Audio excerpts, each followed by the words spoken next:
சுற்றுலா இலங்கை அணிக்கும் நியூசிலாந்து அணிக்கும் இடையிலான இரண்டாவது சர்வதேச ஒருநாள் போட்டி இன்று இடம்பெறுகிறது. ஏற்கனவே முதலாவது சர்வதேச ஒருநாள் போட்டியில் இலங்கை அணி 9 விக்கெட்டுகளால் படுதோல்வி அடைந்த நிலையில் இன்று இந்த இரண்டாவது போட்டி இடம்பெறுகிறது. இந்த நிலையில் இரண்டாவது போட்டியை திறமையாக எதிர்கொள்வதற்காக இலங்கை அணி தயாராகி வருவதாக நியூசிலாந்தின் தகவல்கள் வெளியாகியிருக்கின்றன. ஏற்கனவே 9 விக்கெட் வித்தியாசத்தில் நியூசிலாந்து அணியிடம் தோல்வி கண்டமை இலங்கையை பொறுத்தவரையில் பாரிய பின்னடைவாக கருதப்படுகிறது. இலங்கை அணியின் பந்து வீச்சில் இது சவால் மிக்க விடயமாக கருதப்படுவதாக தெரிவிக்கப்படுகிறது. இதனையடுத்து இன்றைய இரண்டாவது போட்டியில் இலங்கை அணி சிறப்பாக செயற்படுவதற்கான முழுமை ஏற்பாடுகளும் செய்யப்பட்டுள்ளதாக இலங்கை அணி நிர்வாகம் தெரிவித்திருக்கிறது.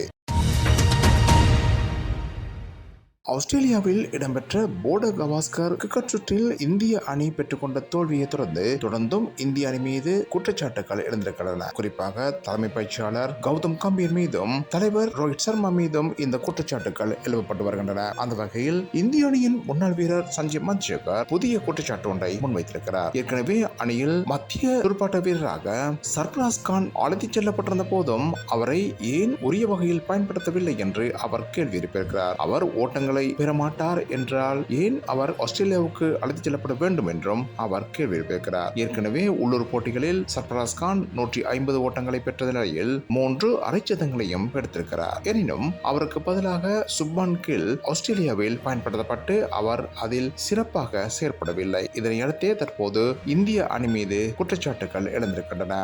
சர்பராஸ் கான் நியூசிலாந்து அணிக்கு எதிரான போட்டிகளின் போது ஒரு போட்டியில் சிறப்பான துடுப்பாட்டத்தை வெளிப்படுத்தியிருந்தார். அதில் அவர் 150 ஓட்டங்களை பெற்றிருந்தார். எனினும் அடுத்து வந்த போட்டிகளில் அவர் சிறப்பாக செயற்படவில்லை. இதனை மையப்படுத்தியே இந்திய அணியில் ஆஸ்திரேலிய சுற்றுலாவின் போது அவர் துடுப்பாடத்தாட அனுமதிக்கப்படவில்லை. இதனை கடுமையாக விமர்சித்துள்ள மஞ்சுரேகர் சர்பராஸ் கான் ஆஸ்திரேலியாவில் துடுப்படுத்த மாட்டார் என்று தீர்மானிப்பதற்கு இந்திய அணியின் நிர்வாகம் கடவுளா என்று கேள்வி எழுப்பியிருக்கிறார். இந்த நிலையில் இந்திய அணியின் ஆஸ்திரேலிய தோல்வி குறித்து கருத்துரைத்துள்ள இந்திய அணியின் முன்னாள் வீரர் யுவராஜ் சிங், இந்தியா ஆஸ்திரேலியாவில் தோல்வி கண்டதை கூட ஏற்றுக்கொள்ளலாம், ஆனால் சொந்த மண்ணில் நியூசிலாந்து அணிக்கு எதிராக 3-0 என்ற அளவில் தோல்வி கண்டமை ஏற்றுக்கொள்ள முடியாதது என்று தெரிவித்திருக்கிறார்.